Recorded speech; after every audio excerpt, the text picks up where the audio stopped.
जय श्री श्रीमन्नारायण। हम लोगों ने जाना अभी तक कि महाराज दशरथ के मृत्यु के बाद भरत को विदा कराकर शीघ्रतापूर्वक लाने के लिए गए हुए दूतों ने भरत के द्वारा अयोध्या के राज परिवार से जुड़े हुए सदस्यों के कुशल क्षेम की जिज्ञासा का सम्यक प्रकार से समाधान करते हुए यह कहा कि आप शीघ्रतापूर्वक चले, रथ तैयार है। लक्ष्मी आपका वरण करने के लिए तैयार है। दुस्वप्न देखे जाने से व्यथित चित्त भरत को बहुत हद तक शांति मिली है, क्योंकि वे दूतों से विशेष करके पूछे थे कैकेयी के संबंध में कि कैकेयी अपने स्वार्थ को सिद्ध करने वाली अत्यंत क्रुद्धा, स्वेच्छाचारिणी और अपने को परम बुद्धिमती मानती है। मेरे लिए कैकेयी का क्या संदेश है? जिसके बाद दूतों ने कहा था कि आप शीघ्र चलें, सारे लोग कुशल हैं, राजश्री आपका वरण करने के लिए तैयार है। भरत अपनी दुश्चिंताओं को दबाकर या भूलकर राजश्री वरण करने वाली है यह सुन अत्यंत शीघ्रतापूर्वक 7 रातों तक की निर्बाध यात्रा कर अयोध्या आए। अयोध्या को दूर से उन्होंने देखा। अयोध्या पूर्व की तरह शोभा नहीं पा रही थी। भरत आ रहे हैं उनकी अगवानी करने के लिए। अयोध्या का एक सामान्य नागरिक भी नगर द्वार पर नहीं मिला। सारी अयोध्या, राजपथ, मंदिर अव्यवस्थित हो चुके थे, मानो श्मशान भूमि हो। अयोध्या के लोगों की उपेक्षा भरत को दुखी की जरूर, परंतु अपनी माता कैकेयी की बुद्धिमत्ता और महाराज दशरथ के ऊपर कैकेयी के प्रभाव का स्मरण करते हुए अपने पिता के उदार चरित्रों का स्मरण करते हुए महाराज के कक्ष में प्रवेश किए, जहां महाराज उन्हें नहीं दिखे। कैकेयी के भवन में गए, वहां भी नहीं दिखे। कैकेयी से महाराज दशरथ के संबंध में भरत ने पूछा और महाराज दशरथ के मृत्यु की सूचना अत्यंत सुसंवाद के रूप में कैकेयी ने सुनाया।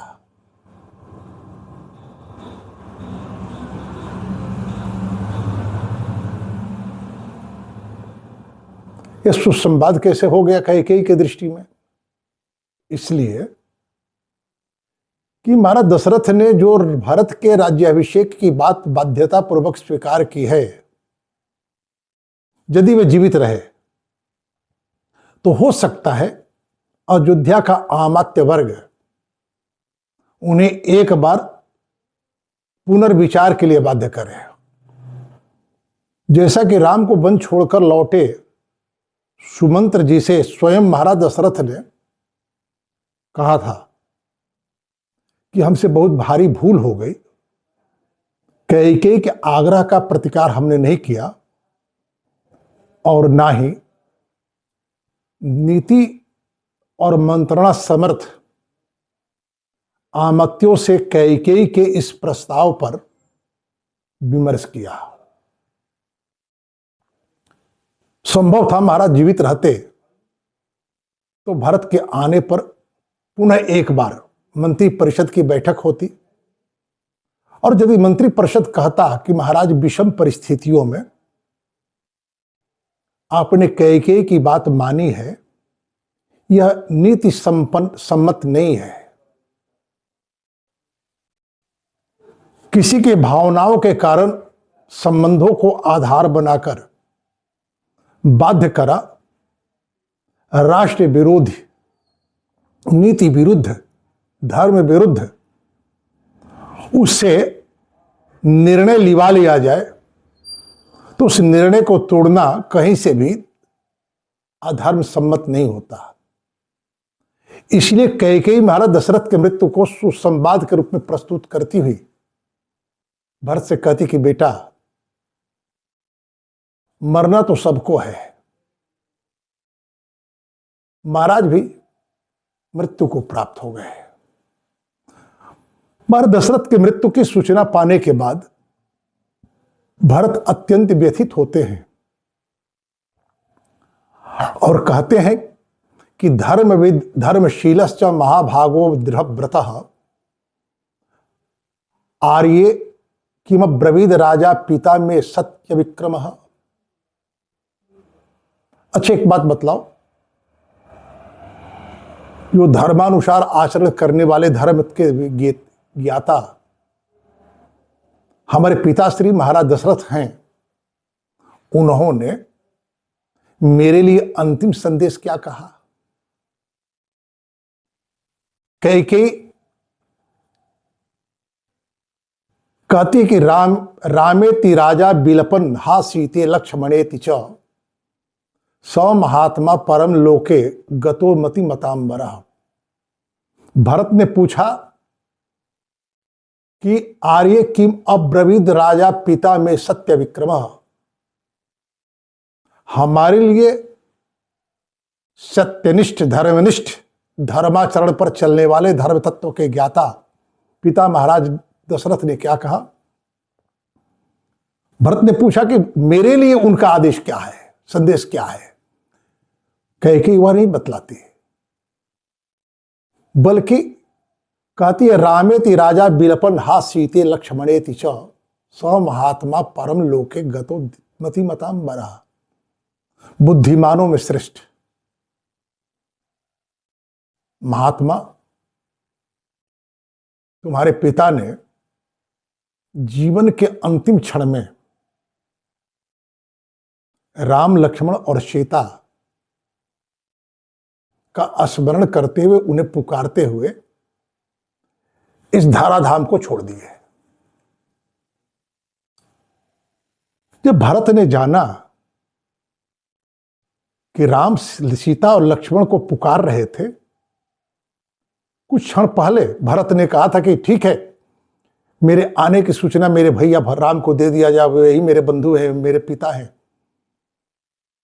श्रेष्ठ जन पिता के रूप में ही बड़े भाई की स्थापना करते, बड़ा भाई पिता की तरह होता है, और मेरे जीवन के एकमात्र आश्रय वे ही हैं।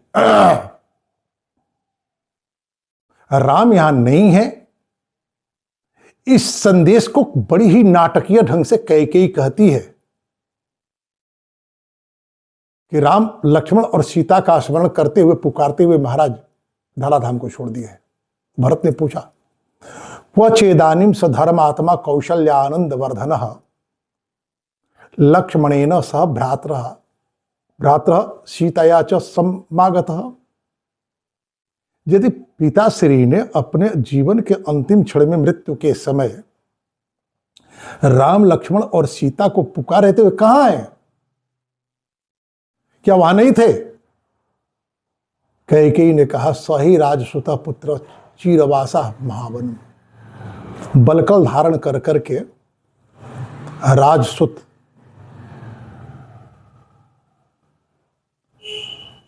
पुत्र राम दंडकावन में चले गए लक्ष्मण और सीता के साथ।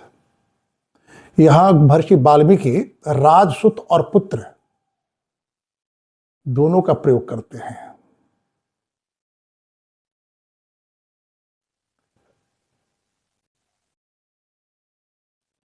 राजसूत का अर्थ होता है युवराज,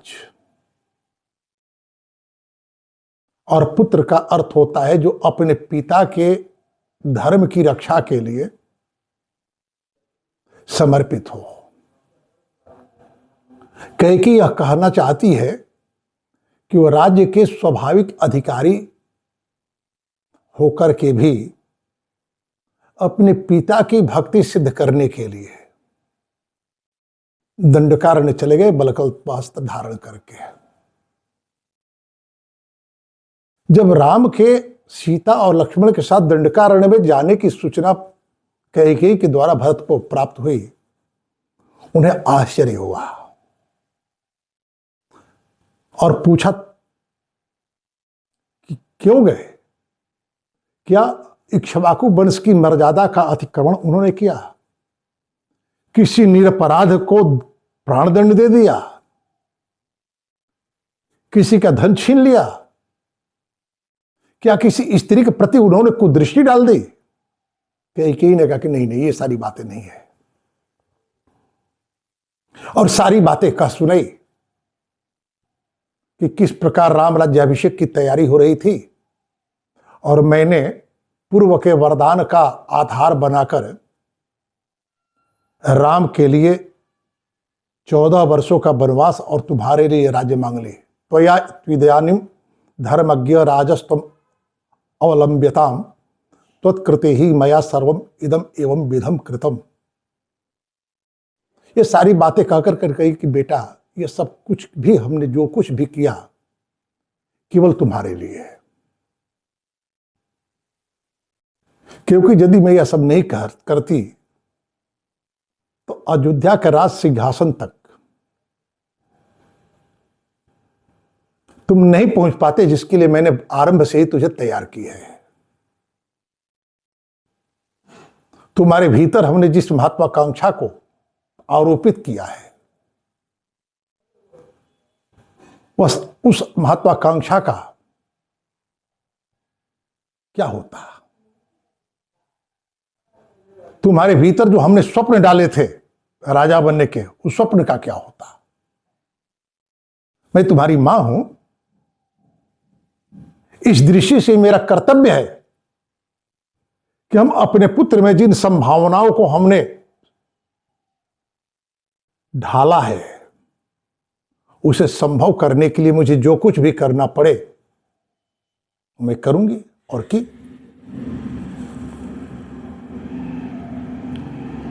इतना कहने के बाद कैकेयी ने कहा कि अच्छा, एक काम करो, राज्याभिषेक के पहले तत्पुत्र शीघ्रम विधिना विधिज्ञेय वशिष्ठ मुख्य सहितो द्विजेंद्र। महाराज की मृत्यु हो चुकी है, राम यहां नहीं है, उसके बाद तुम ही हो, तो विधि शास्त्र के ज्ञाता वशिष्ठ आदि प्रमुख ब्राह्मणों के माध्यम से सांकल्य राजन अमदीन सत्वम आत्मानु मुर्व्याम अभिषेचयस्व, उनका अंत्येष्टि श्राद्ध कर्म करो, श्राद्ध आदि कर्म करो, उसके बाद राजपद पर अपना अभिषेक कराओ। भरत के लिए महाराज का अंतिम संदेश क्या था? आपको याद होगा, उस पर चर्चा हो चुकी है। राम जब वन जा रहे थे,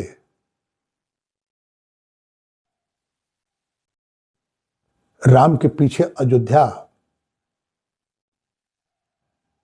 के अबाल वृद्ध नर नारी, यहां तक कि महाराज दशरथ भी जा रहे थे, कौशल्या भी जा रही थी, कैकेयी भी जा रही थी। वह इसलिए नहीं कि वशिष्ठ आदि ब्राह्मणों के द्वारा जो बात कही गई थी कि कैकेयी यदि तुम राम को नहीं रोकती तो राम के अभाव में सीता राज्य संभालेंगी, यदि सीता भी नहीं संभालती, राम के साथ वन चली जाती हैं, तुम सभी चले जाएंगे। कैकेयी इसलिए नहीं जा रही है कि वह भी वशिष्ठ आदि ब्राह्मणों के विचारों से सहमत है। बल्कि वह शीघ्रतापूर्वक राज्य के सीमा के बाहर राम को देखना चाहती थी। सुमंत्र से राम ने कहा कि सुमंत्र, रथ को शीघ्रतापूर्वक चलाओ, जबकि बार बार महाराज दशरथ कह रहे थे कि सुमंत्र रथ को रोको। सुमंत्र के सामने समस्या थी। अभी राजा के रूप में तो महाराज दशरथ हैं, उनके आज्ञा का उल्लंघन राजनिष्ठा की अवज्ञा है। लेकिन राम ने समझाया, सुमंत्र, निष्ठा का अर्थ है केवल और केवल हाथ बांधकर बात मानना ही नहीं होता। निष्ठा का अर्थ होता है जिसके प्रति हमारी निष्ठा है उसे कैसे अनुकूलता की प्राप्ति हो। महाराज दशरथ को लौटना तो होगा, अन्यथा जब तक वो मुझे अपनी आंखों के सामने देखेंगे उनका दुख शांत नहीं होगा। और सुमंत्र ने रथ की गति बढ़ा दी, मंत्रियों के समझाने पर कि राजन, जिन्हें लौटने की अपेक्षा होती है कि वो लौट आए, उनके साथ बहुत दूर तक नहीं जाना चाहिए। न चाह करके भी केवल और केवल अपने पुत्र के पुनरागमन की आकांक्षा और पुत्र के कल्याण के भावना से महाराज दशरथ लौटना स्वीकार किए। अयोध्या की ओर मुड़े ही थे कि मूर्छित होकर गिर पड़े। कौशल्या सहारा देकर उन्हें खड़ा करने का प्रयास की कैकेयी भी लग गई। कैकेयी के स्पर्श करते ही महाराज दशरथ की मूर्छना दूर हुई और उन्हें कैकेयी से कहा, कैकेयी, तुम्हें याद होगा तुम्हारे साथ तो हमारे सारे संबंध समाप्त हो चुके हैं,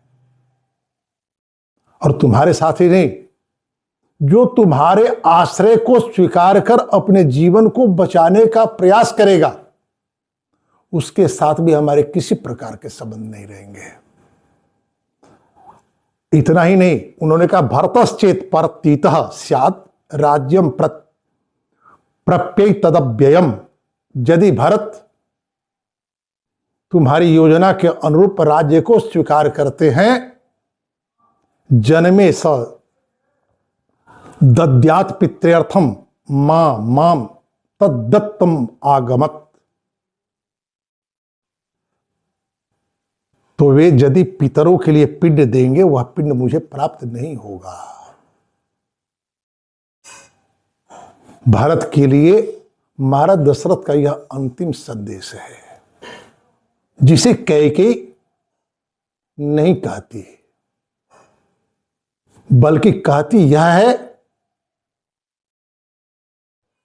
कि मेरी योजना ऐसी सफल हुई कि जिस राम को वह प्राण से अधिक चाहते थे, राम को राजा बनाना चाहते, उस राम को ही मैंने वन भेज दिया।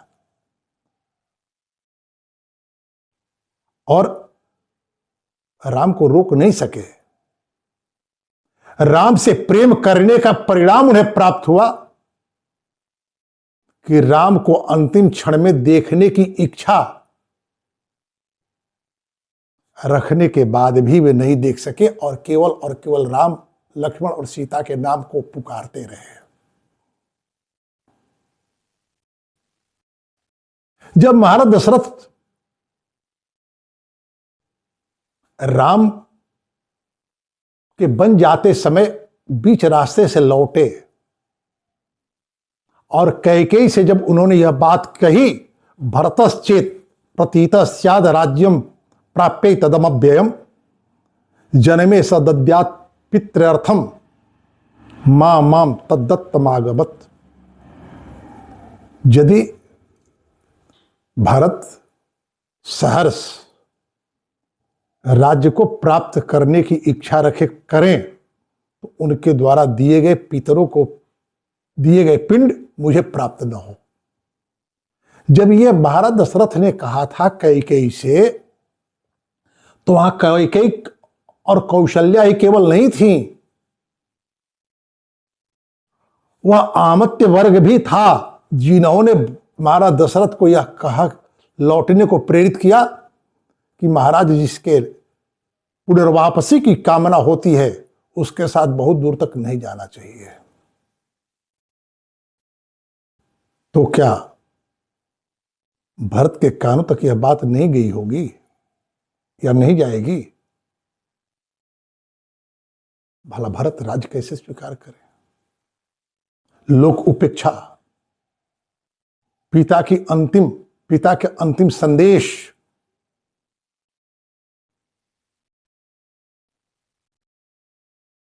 महाराज दशरथ की मृत्यु के बाद जब भरत लौट कर आए और कैकेयी ने कहा कि जहां संपूर्ण प्राणी जाते हैं वहां तुम्हारे पिता भी चले गए, भरत ने कहा कि तब तो मैं मारा गया। अयोध्या के लोग भरत का अभिवादन, भरत का स्वागत करने के लिए नहीं गए। भरत को दुख जरूर हुआ, लेकिन उन्हें यह विश्वास था कि मेरी मां के प्रति महाराज का जो अनुराग है वह अयोध्या के लोगों के न चाहने के बाद भी कैकेयी के अनुरूप मुझे राज्याभिषिक्त कर देंगे। लेकिन जब महाराज भी नहीं रहे तो भरत को राजा कौन बनने देगा? आज इसी के साथ वाणी को विराम। शेष चर्चा कल। जय श्री कृष्ण।